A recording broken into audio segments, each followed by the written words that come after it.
Eles viajaram por galáxias, desafiaram a morte nas telas e nos fizeram acreditar em um futuro melhor, mas sua morte na vida real foi tudo menos ficção científica. Doenças, vícios, solidão e morte eram previsíveis. Estas são as histórias assombrosas de estrelas que nos deixaram cedo demais. Não se esqueça de curtir e se inscrever. Vamos explorar.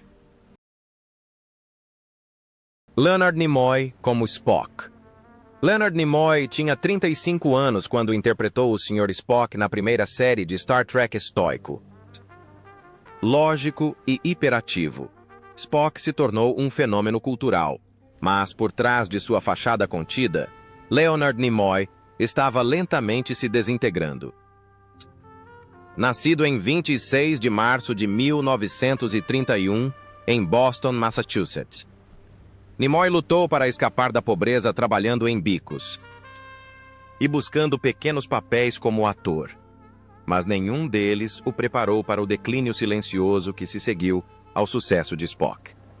No início da década de 1970, Nimoy era um prisioneiro de sua própria criação, preso às expectativas dos fãs, ridicularizado nas salas de seleção de elenco e incapaz de encontrar trabalho fora da sombra dos ouvidos vulcanos. Após esse incidente, seu casamento de mais de 30 anos se desfez. Ele bebia muito, às vezes secretamente, às vezes abertamente, e seus filhos assistiram ao pai se tornar gradualmente irreconhecível. Em 1987, durante as filmagens de Jornada nas Estrelas 4, Nimoy se viu sozinho em um trailer com uma carta de seu filho Adam, que tinha então 21 anos. "Não sei mais quem você é." Ele não respondeu. Em vez disso, virou outra dose de vodka, aliviou a dor e voltou para o set como se nada tivesse acontecido.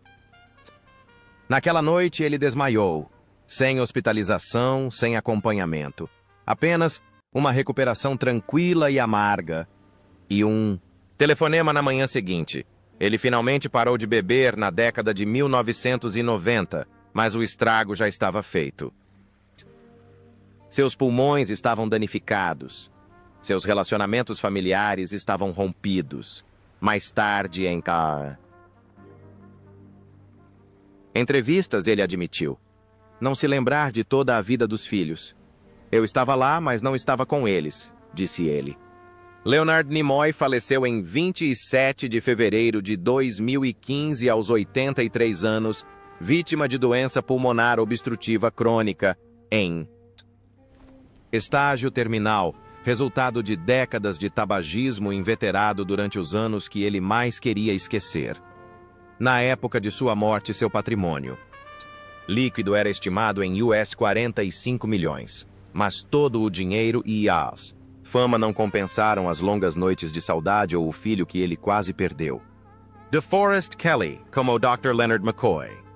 DeForest Kelley tinha 46 anos quando interpretou o Dr. Leonard Bones McCoy em Jornada nas Estrelas, o rude, porém humano médico-chefe da nave. Sua sagacidade e compaixão cansada eram icônicas. Mas o homem por trás do personagem carregava feridas que nunca cicatrizaram completamente. Nascido em 20 de janeiro de 1920, em Toccoa, Geórgia, Kelley passou seus anos de formação preso no inferno dos filmes B, quase sempre escalado como o vilão. Ele já tinha se visto morrer dezenas de vezes nas telas enquanto mal conseguia sobreviver na vida real. Entre um papel e outro fazia bicos, engolia o orgulho e esperava por algo maior, algo mais real. Quando Star Trek surgiu, foi ao mesmo tempo uma salvação e uma armadilha. Sua fama subsequente foi limitada e limitada. Ele era amado, sim, mas apenas como McCoy. Os papéis escassearam, os roteiros pararam de chegar. Hollywood lhe deu um rótulo, e esse rótulo o acompanhou pelo resto da vida. Em seus últimos anos, Kelley travou uma dolorosa batalha contra um câncer de estômago. A dor era constante, mas sua condição piorou. Gradualmente, ele nunca reclamou publicamente, mas pessoas próximas a ele disseram que seu corpo se desintegrou antes de seu espírito. Ele leu antigas cartas de fãs no hospital. Cada uma delas, um lembrete de que mesmo que Hollywood o tivesse incriminado, o público nunca deixou de dizer. Amá-lo DeForest. Kelly faleceu em 11 de junho de 1999 aos 79 anos, em decorrência de complicações de câncer de estômago. Deixou um legado e um patrimônio líquido de US$ 5 milhões. Modesto para os padrões da indústria, mas sua verdadeira riqueza residia nos corações que tocou. Chamam-no de ossos, mas é a alma que permanece. James Doohan como Montgomery. Scott. James Doohan tinha 46 anos quando interpretou Montgomery Scott em Jornada nas Estrelas. O engenheiro-chefe, dedicado e milagroso, que manteve a empresa funcionando com pura garra e genialidade. Seu forte sotaque escocês, mãos firmes e a icônica frase: "Eu dei a ela tudo o que ela tinha." Capitão o tornaram amado em todo o mundo. Mas aquelas mãos continham uma verdade que nenhum fã jamais vira. Nascido em 3 de março de 1920 em Vancouver, Canadá, o caminho de Doohan para a fama foi pavimentado na guerra. No dia D, ele avançou sobre Juno Beach sob fogo, inimigo liderando seus homens por um campo minado antes de ser alvejado 6 vezes por fogo amigo naquela noite. Uma bala estilhaçou o dedo médio da sua mão direita. Daquele dia em diante, toda a apresentação era uma ilusão. Os ângulos de câmera, as luvas, as próteses, tudo projetado para esconder o que a guerra havia levado. A maioria dos fãs nunca percebeu, mas ele notava todos os dias.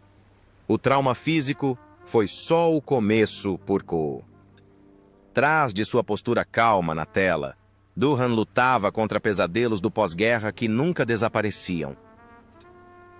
Depois de Star Trek, ele estava preso na rotina. 2 casamentos fracassados o esgotaram financeiramente. Criar 7 filhos o levou a inúmeras convenções, eventos para fãs e trabalhos de dublagem, grato pelo amor, mas exausto pelo trabalho.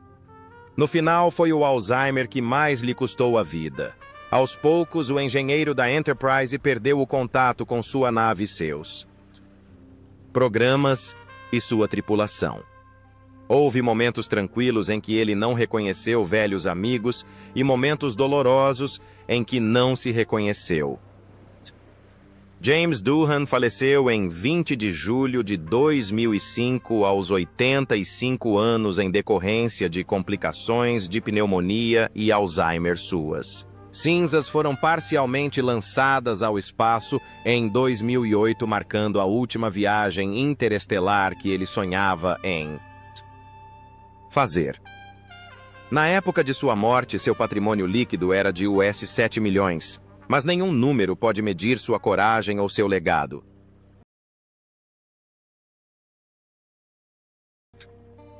Nichelle Nichols, como Nyota Uhura. Nichelle Nichols tinha 34 anos quando interpretou a Tenente Nyota Uhura em Jornada nas Estrelas, a voz calma e autoritária da Enterprise e uma das primeiras mulheres negras na televisão americana a ser retratada como mais do que uma simples serva. Ela representava dignidade, progresso, possibilidade, mas sua vida real estava silenciosamente desmoronando por trás daquele uniforme brilhante. Nascida em 28 de dezembro de 1932 em Chicago, Illinois, Nichols entrou em Hollywood com entusiasmo e talento, mas teve a porta fechada na cara. Enquanto Uhura rompia barreiras, Nichols ainda recebia ofertas de empregadas domésticas e papéis coadjuvantes. Depois de Jornada nas Estrelas, as ofertas não deram em nada. Ela enfrentou 2 casamentos fracassados, problemas de saúde persistentes e uma indústria que celebrava seu legado, mas raramente lhe dava trabalho. Na década de 2010, a saúde de Nichols começou a piorar. Um derrame em 2015 sinalizou o início de um longo declínio. A demência começou a afetá-la, roubando-lhe lentamente a memória, a fala e a independência. Então, uma batalha judicial eclodiu com seu filho e ex-parceiros disputando o controle de seus bens. Surgiram acusações de abuso de idosos, manipulação financeira e isolamento. Nichols, antes um exemplo de força, viu-se imersa em um pesadelo que nem conseguia nomear. Nichelle Nichols faleceu de insuficiência cardíaca. Em 30 de julho de 2022, em Silver City, Novo México, aos 89 anos. Apenas alguns entes queridos de confiança estavam presentes. Seu patrimônio líquido na época era estimado em US 8 milhões, conquistado não apenas por meio da atuação, mas também da resistência. A mulher que um dia falou em nome das estrelas deixou um legado histórico e manchado pela traição. Michelle Barrett como Christine Chappell e voz computacional. Michelle Barrett tinha 34 anos. Quando entrou para a série Star Trek em 1966 como a enfermeira Christine Chappell, os fãs a conhecem como uma enfermeira gentil, mas a ouvem em todos os lugares, como a voz onipresente do computador. Enterprise. Para milhões, ela é a voz do futuro. Mas por trás dessa voz, há uma mulher lutando para ser vista como ela é. Nascida em 23 de fevereiro de 1932 em Cleveland, Ohio, Barrett era mais do que apenas a esposa de Gene Roddenberry. Ela era sua editora, sua protetora, sua última voz para suas ideias quando ninguém mais ouvia, mas em seus últimos anos, quando a mente de Roddenberry começou a falhar devido aos efeitos de uma série de derrames e uma condição neurodegenerativa não diagnosticada, foi Mahel quem manteve tudo sob controle, escrevendo notas, redigitando páginas e escondendo sua confusão dos produtores. Um dia, em 1990, durante a pré-produção de um projeto de Star Trek, ela o encontrou trancado no banheiro de um hotel, chorando histericamente, sem reconhecer o roteiro em suas mãos. Ele perguntou quem o havia escrito. Era o seu próprio roteiro. Ela mentiu e disse que era uma escritora iniciante.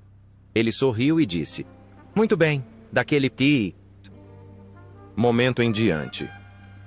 Barrett não era mais uma esposa, mas uma enfermeira silenciosa, uma cuidadora secreta. Ela cancelou suas dublagens para cuidar dele, escondeu sua doença do estúdio e lutou contra a exaustão, sabendo que, se a verdade fosse revelada, tudo o que haviam construído poderia virar fumaça.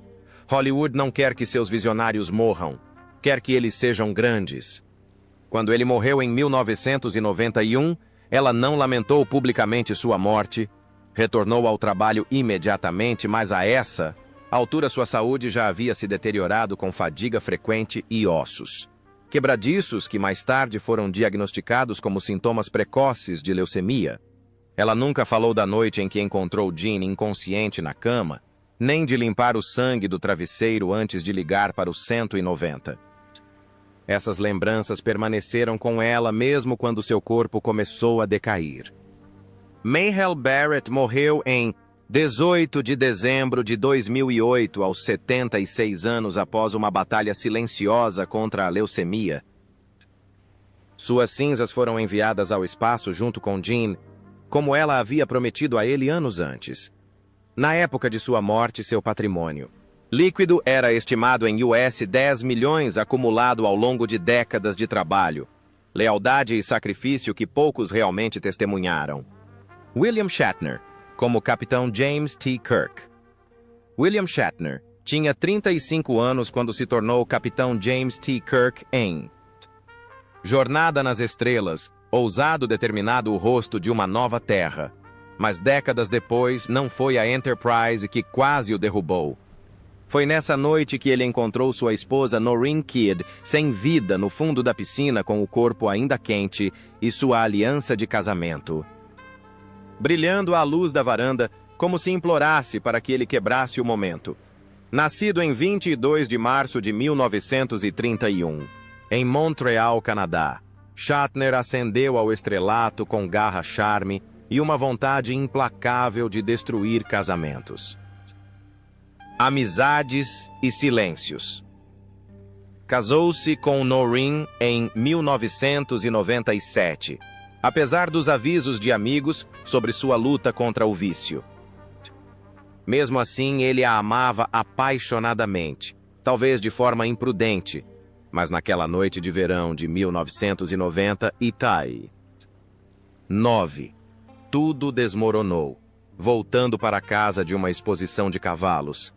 Ele a chamou pelo nome, não ouviu nada e saiu para o quintal. Ela estava deitada de bruços na piscina. Os paramédicos chegaram. A autópsia mostrou que ela havia ingerido álcool e Valium. Os tabloides o culparam. Cartas anônimas continuaram chegando. Alguns disseram que foi negligência. Outros sussurravam coisas mais sombrias. Shatner desmaiou. Trancou-se em casa por dias. Mais tarde, ele admitiu que quase a seguira que ficara parado na beira daquela piscina mais de uma vez contemplando sua quietude. Culpou sua ausência, culpou sua reputação, culpou sua incapacidade de salvá-la. A terapia chegou. Então ele escreveu. Publicou suas memórias, não para limpar seu nome, mas para sobreviver à turbulência mesmo com os fãs aplaudindo sua próxima aparição. Ele carregou a morte dela como um fardo misterioso sob seu uniforme da Igreja Kirk. Em 2025, aos 94 anos, William Shatner ainda é uma lenda viva, com um patrimônio líquido estimado em US 100 milhões. Ele ainda escreve palestra e lembra os fãs para não se deixarem enganar por imitadores. Online. Em 2021, ele se tornou a pessoa mais velha a voar para o espaço. Uma jornada de fato, mas talvez nunca longa o suficiente para escapar do que ele testemunhou naquela noite à luz do lago quando a lenda parou e o homem foi deixado para trás. Ricardo Montalban, como Khan Noonien Singh. Ricardo Montalban tinha 46 anos quando apareceu pela primeira vez como Khan Noonien Singh na série original de Star Trek, um super-humano geneticamente aprimorado com força esculpida e presença imponente. Mas no set, após cada fala contundente e postura orgulhosa, ele voltava para seu trailer. Desabava no chão e soluçava silenciosamente em uma toalha. Nascido em 25 de novembro de 1920 na Cidade do México, Montalban se feriu gravemente enquanto cavalgava durante uma filmagem no início da década de 1950. Uma queda esmagou 2 vértebras e danificou permanentemente a parte inferior da coluna. Durante décadas, ele escondeu a dor atrás de uma fachada, de calma ao retornar ao papel de Khan em Star Trek 2. À medida que a raiva de Khan aumentava, aos 61 anos a dor se tornava mais intensa. Ele se recusou a usar um dublê. Recusou acessórios especiais, seu peito realista e rígido. Tornou-se uma lenda visual, enquanto logo abaixo suas vértebras se degeneraram gradualmente. Houve dias em que ele mal conseguia andar. Membros da equipe sussurravam enquanto ele se encolhia no chão entre as tomadas agarrando as laterais do corpo, incapaz de respirar devido à dor latejante. Ele usava aparelho ortodôntico escondido sob o traje e tomava analgésicos, mas a dor persistia. No entanto, sempre que a câmera girava, ele se mantinha ereto com os olhos brilhando e a voz firme. Khan nunca vacilou. No fundo, disse ele certa. Vez o mais difícil não era a dor, mas saber que precisava suportá-la para continuar trabalhando em um setor que não era adequado para homens como ele. Como ator mexicano em Hollywood, ele lutou em dobro por metade dos papéis e lutou por outros, fundando a Fundação Nos Outros para derrubar as portas, que sempre lhe batiam na cara, no final da década de 1990. Ele estava em uma cadeira de rodas. Sua coluna estava fundida em vários lugares. Atuar tornou-se raro, a dor persistia, mas ele ainda sorria em convenções, dava autógrafos. Ainda permanecia sentado estoicamente porque Khan nunca se curvava. Ricardo Montalbán faleceu em 14 de janeiro de 2009 aos 88 anos, vítima de insuficiência cardíaca congestiva. Faleceu em sua casa em Los Angeles. Seu patrimônio líquido foi estimado em US 10 milhões, mas nenhum número pode medir o custo de uma vida vivida em sofrimento ou o legado de um homem que a suportou com dignidade inabalável. Mark Leonard como Sarek. Mark Leonard tinha 42 anos quando apareceu pela primeira vez como Sarek, o embaixador vulcano e pai de Spock, calmo, controlado, um pilar de lógica em meio ao caos da galáxia. Mas, enquanto Sarek se destacava entre as estrelas, o homem por trás do personagem chorava baixinho nos bastidores. Nascido em 15 de outubro de 1924, Leonard construiu sua carreira com uma força silenciosa. Ele interpretou Romulanos Klingons e, finalmente, o papel que o definiu, Sarek. Mas mesmo no auge do boom cultural de Star Trek, ele mal era um nome conhecido. Participava de convenções, às vezes ignorado pelos fãs que tentavam obter autógrafos de atores mais famosos do elenco. Entre uma aparição e outra, retornava a papéis especiais e shows off-Broadway lutando contra a amarga verdade de que o prestígio de Sarek não se traduzia em um salário fixo. O momento mais sombrio veio no final da década de 1980, quando sua saúde piorou. Uma suspeita de câncer surgiu, mas Leonard Key não tinha plano de saúde na época. Adiou o tratamento para evitar contas hospitalares. Durante meses, ele se apresentou no palco com dores, chegando a vomitar entre os atos em uma produção extenuante de Rei Lear. Ele se recusou a parar, temendo que uma ausência no trabalho significasse um desaparecimento completo. À medida que sua condição piorava, ele gradualmente se retirou da vida pública. Uma visão comum em convenções. De ficção científica, ele se tornou uma figura rara comentada por seus fãs leais. No início da década de 1990, ele parou de atender ligações de seus antigos colegas de elenco, quando finalmente apareceu como Sarek em Jornada nas Estrelas. A nova geração estava morrendo com os olhos vidrados, a voz fraca e as mãos trêmulas. Mesmo fora de cena, Mark Leonard faleceu em 27 de novembro de 1996 aos 72 anos. Sua morte ocorreu discretamente, sem grande alarde na mídia. Seu patrimônio líquido estimado era de cerca de US 3 milhões, o que não reflete seu legado. No fim das contas, o homem que trouxe Sarek ao universo faleceu sem holofotes, deixando apenas silêncio, talvez adequado para um homem que escolheu a dignidade como seu último ato. René Auberginois Chongvai-Odo.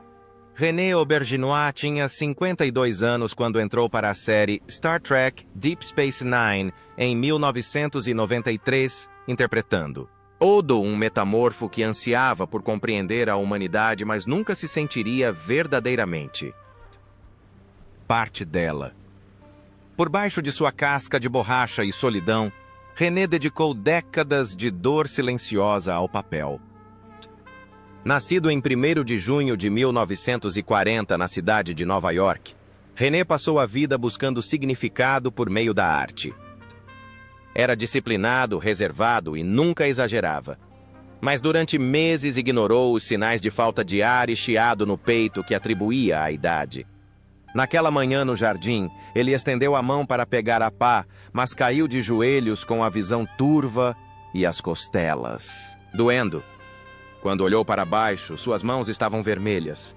Ele forçou um sorriso e disse em voz alta: "Você está exagerando." Mas ele sabia. Um exame alguns dias depois confirmou câncer de pulmão terminal inoperável rápido. Finalmente. Ele não falou com ninguém por semanas, nem mesmo com Judith. Ensaiou as palavras, mas não conseguiu pronunciá-las. Em vez disso, continuou atuando, gravando audiolivros, respondendo cartas de fãs como se tudo estivesse bem. Até que uma noite, enquanto gravava uma voz em casa, ele desmaiou no meio da gravação Judith-o. Encontrou caído no chão com o microfone ainda funcionando. Foi então que o silêncio foi quebrado. Daí em diante, tudo foi uma questão de timing. Ele planejou sua morte como um concerto. A música foi escolhida. As fotos foram escolhidas. O roteiro foi anotado para doação. Amigos foram convidados para se despedir, mas sem nenhum aviso prévio.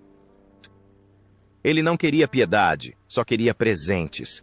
O slideshow que ele fez com músicas dos Beatles foi reproduzido em loop em um projetor com pouca luz, enquanto ele entrava em coma com os pulmões falhando e a respiração entrecortada. René Auberginois morreu em 8 de dezembro de 2019, aos 79 anos de câncer de pulmão terminal em sua casa na Califórnia. Sua morte foi assistida por médicos segundo a lei da Califórnia.